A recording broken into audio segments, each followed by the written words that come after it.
Hello दोस्तों, मैं doctor Ram Singh Patel, assistant professor Pandit Motilal Nehru PG law college Chhatarpur. दोस्तों, आज हम लोग चर्चा करेंगे भारतीय संविधान की प्रकृति के संदर्भ में।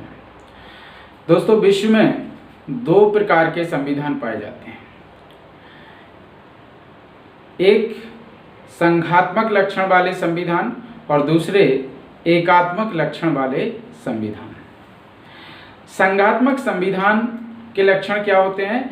तो संघात्मक संविधान ऐसे संविधान होते हैं जिनमें राज्यों को पावरफुल बनाया जाता है, जिनमें राज्यों की शक्ति बढ़ रही होती है। वहीं पर एकात्मक संविधान के लक्षण क्या होते हैं? तो एकात्मक संविधान के लक्षण में जहां पर केंद्र की शक्ति बढ़ रही हो और राज्य की शक्ति कम हो रही हो, तो वो एकात्मक संविधान के लक्षण हैं। और जहां पर राज्यों की शक्ति बढ़ रही हो और केंद्र की शक्ति कम हो रही हो, तो ऐसे लक्षण जो है संघात्मक संविधान के लक्षण होते हैं। अब प्रश्न उठता है कि भारत का संविधान कौन से लक्षणों को धारित किए हुए है, या भारत के संविधान में कौन से लक्षण समाहित हैं। तो इनका अध्ययन करने के लिए हमें जो है तो सबसे पहले यह अध्ययन करना होगा कि संघात्मक संविधान के लक्षण क्या होते हैं और एकात्मक संविधान के लक्षण क्या होते हैं। और उसके बाद हम देखेंगे कि इनमें से कौन कौन से लक्षण हमारे संविधान में पाए जाते हैं। क्या संघात्मक संविधान के लक्षण पाए जाते हैं या एकात्मक संविधान के लक्षण पाए जाते हैं। तो उन लक्षणों के आधार पर हम निष्कर्ष रूप में कह सकेंगे कि भारत का संविधान किस प्रकृति को समाहित किए हुए है, अर्थात भारत का संविधान किस नेचर का है, किस प्रकृति का है। तो आइए सबसे पहले हम लोग यहाँ पर देखते हैं, है ना, भारतीय संविधान की जो प्रकृति है ना। तो इस प्रकृति को देखने के लिए यहाँ पर हमें देखना होगा कि दो प्रकार के जो है तो कहना चाहिए कि विश्व में संविधान पाए जाते हैं। संघात्मक प्रकृति के जो है तो संविधान और दूसरे एकात्मक प्रकृति के संविधान। संघात्मक प्रकृति के संविधान में अगर हम देखें तो विश्व में सबसे संघात्मक जो है तो देश है ना, यूएसए, है ना। सबसे संघात्मक जो है तो संविधान पाया जाता है यूएसए का, है ना, यूनाइटेड स्टेट ऑफ अमेरिका या संयुक्त राज्य अमेरिका। वहीं पर यदि हम एकात्मक संविधान के संदर्भ में देखें तो विश्व में सबसे अधिक एकात्मक लक्षण लिए हुए जो देश है वह है ब्रिटेन, है ना। जैसा कि अभी आपको बताया कि इसके लक्षण के अंतर्गत संघात्मक संविधान के लक्षण क्या होते हैं? जहां पर राज्यों की शक्ति बढ़ रही हो और केंद्र की शक्ति कम हो रही हो, तो ये संघात्मक संविधान के लक्षण होते हैं। वहीं पर एकात्मक संविधान के लक्षण की यदि हम बात करें तो जहां पर केंद्र की शक्ति बढ़ रही हो, राज्यों की शक्ति कम हो रही हो, तो ये एकात्मक संविधान के लक्षण होते हैं। चलिए तो हम यहाँ पर चर्चा करते हैं। सबसे पहले हम संघात्मक संविधान के लक्षण पर चर्चा करते हैं। तो संघात्मक संविधान के लिए सबसे पहले दो सरकारों का अस्तित्व होना आवश्यक है। दो सरकारों से मतलब यहाँ पर जो है एक केंद्र सरकार होगी, केंद्र सरकार, और दूसरी जो है राज्य सरकार होंगी, है ना। केंद्र सरकार और राज्य सरकार है ना। तो यहाँ पर जो है पहला लक्षण क्या हो गया? दो सरकारों का अस्तित्व होना आवश्यक है। अब जब दो सरकारें हैं तो दोनों में शक्तियों को लेकर के विवाद होगा कि केंद्र की कौन सी शक्तियां हैं और राज्य की कौन सी शक्तियां हैं। तो ऐसा जो भी विवाद होगा तो संघात्मक संविधान में यहाँ पर स्पष्ट रूप से शक्तियों का बंटवारा कर दिया जाता है, विभाजन कर दिया जाता है, जिसमें बता दिया जाता है कि ये शक्तियां केंद्र की हैं और ये शक्तियां राज्यों की हैं। अब यहाँ पर स्पष्ट रूप से जब शक्तियों का विभाजन कर दिया तो केंद्र की जो है, केंद्र को यहाँ पर सीमित कर दिया कि आपकी ये शक्तियां हैं। अब इसके अलावा आपको जो है राज्य की शक्तियों पर प्रहार नहीं करना है, राज्य की शक्तियों पर जो है तो आपको दृष्टि नहीं डालनी है।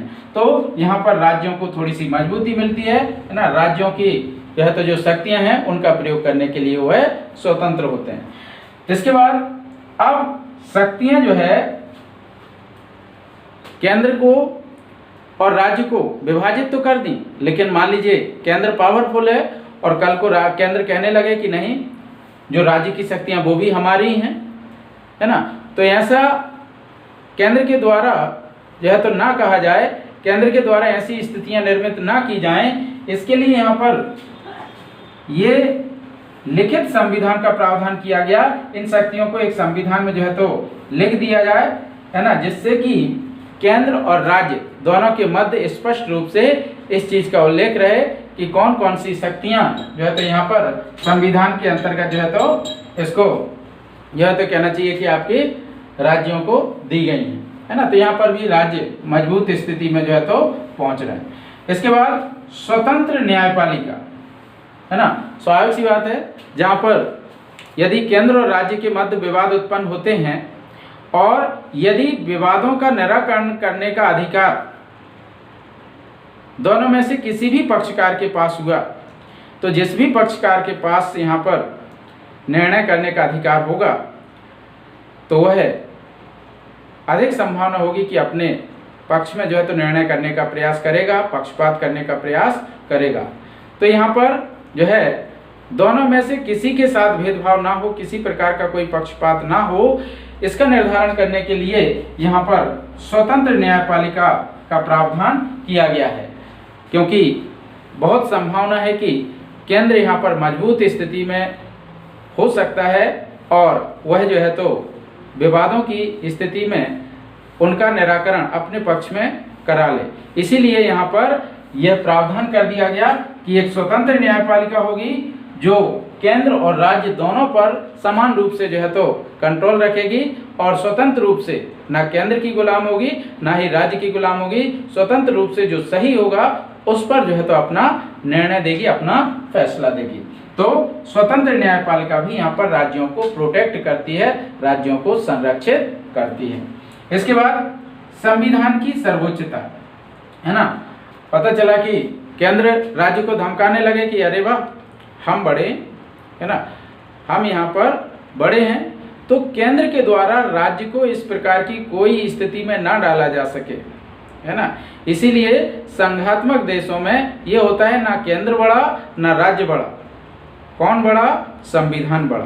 तो यहाँ पर संघात्मक जो देश होते हैं वहां पर संविधान की सर्वोच्चता होती है, वहां पर सुप्रीमेसी ऑफ द कॉन्स्टिट्यूशन, है ना, सर्वोच्च कौन होता है, संविधान होता है, ना केंद्र बड़ा ना राज्य बड़ा, बड़ा कौन, संविधान, है ना। यहाँ पर संविधान की सर्वोच्चता होगी। इसके बाद राष्ट्रपति कौन होता है, राष्ट्रपति कौन है, राष्ट्रपति संघ की कार्यपालिका का प्रमुख होता है।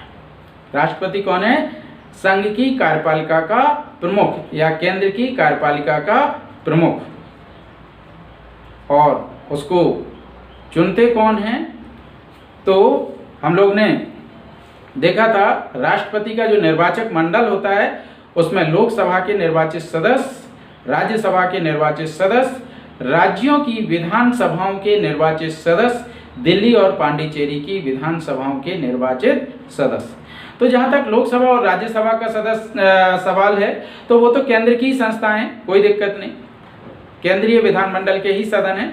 लेकिन यहाँ पर हमें ध्यान रखना है कि जो केंद्र की कार्यपालिका का प्रधान है अर्थात राष्ट्रपति, उसके निर्वाचन में राज्यों के विधायक भी भूमिका निभाते हैं, राज्यों के विधायक भी वोट करते हैं, उसको जो है तो वोट डालते हैं। तो इस प्रकार से यहाँ पर यह भी राज्यों को एक मजबूती प्रदान करता है कि केंद्र के प्रधान को, है ना, आपके केंद्रीय कार्यपालिका के प्रमुख को कौन चुन रहे हैं, राज्यों के विधायक, है ना। तो ये भी राज्यों को एक मजबूत स्थिति में ले जाने वाला सूचक है, यहाँ पर राज्यों को पावरफुल बनाने वाला यह तो सूचक है।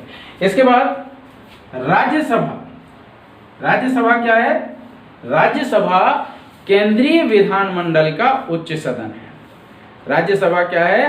केंद्रीय विधानमंडल का उच्च सदन है। और इस केंद्रीय विधानमंडल के उच्च सदन के जो सदस्य हैं, इन सदस्यों का चुनाव कौन करता है? इनका निर्वाचन कौन करता है? इनका निर्वाचक मंडल कौन है? तो हम लोग जानते हैं कि राज्यों की विधानसभाओं के सदस्यों के द्वारा, राज्यों की विधानसभाओं के सदस्यों के द्वारा यहाँ पर राज्यसभा के सदस्यों का निर्वाचन किया जाता है। तो यहाँ पर भी अगर हम देखें तो यहाँ पर भी जो है राज्यसभा, जो कि केंद्रीय विधानमंडल का उच्च सदन है, उसके सदस्यों का निर्वाचन राज्य के विधायकों के द्वारा किया जाता है। तो ये भी राज्यों को एक पावरफुल, एक शक्तिशाली जो है तो स्थिति में ले जाता है। यहाँ पर भी राज्यों की शक्ति बढ़ रही है। तो इस प्रकार से ये जो है यहाँ पर हमने संघात्मक संविधान के कुछ जो है तो लक्षण देखे। इन सभी में अगर हम देखें तो राज्य की शक्ति बढ़ रही है, जबकि केंद्र को स्थिर किया जा रहा है। केंद्र को जो है तो एक कंट्रोल की स्थिति में, एक नियंत्रण की स्थिति में लाने का प्रयास किया जा रहा है। तो इस वीडियो में है ना, हम लोग संघात्मक संविधान पर संघात्मक संविधान के लक्षण पर चर्चा किए। अगले वीडियो में हम लोग चर्चा करेंगे एकात्मक संविधान के लक्षण पर। तो आज के लिए धन्यवाद, नमस्कार। अगले वीडियो में पुनः हम लोग जो है तो मिलेंगे। दोस्तों, मेरे YouTube channel RSP law constitution को यदि अभी तक आप लोगों ने सब्सक्राइब नहीं किया है तो इसे सब्सक्राइब करें और साथ ही साथ बाजू में दिए बेल आइकन को दबा दें, जिससे कि आने वाले नए वीडियो के नोटिफिकेशन आप तक पहुंचते रहें। धन्यवाद, नमस्कार।